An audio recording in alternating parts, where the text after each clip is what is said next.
Komisi Pemberantasan Korupsi konden resmi ngumumang status tersangka mantan Bupati Tabanan Niputu Eka Wiryastuti. Keto masih unduk konstruksi perkarane. KPK masih subenyeluksuk ke instansi di lingkungan Pemkab Tabanan.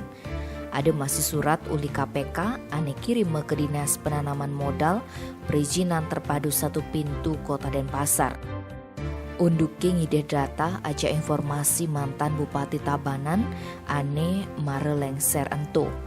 Timpalnya Eka Wiryastuti ane mantan anggota DPRD Tabanan iketut loka antara dugas Kamis 11 November ngarepang unduk gratifikasi dana intensif daerah dugas tahun 2018 apang enggal beberange ajak KPK.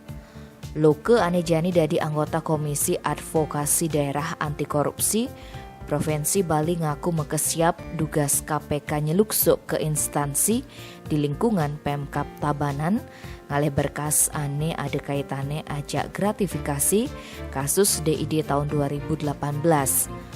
Loke nuturang yang di periode pertama kepemimpinan Eka Wiryastuti konden taen carejani. Cuman mare di periode kedua mulai gonjang-ganjing.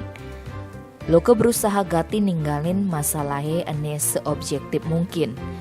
Loke ngorahang untuk dana DID dugas tahun anggaran 2018 entu artene Eka Wiryastuti subo berusaha ngalih dana perimbangan.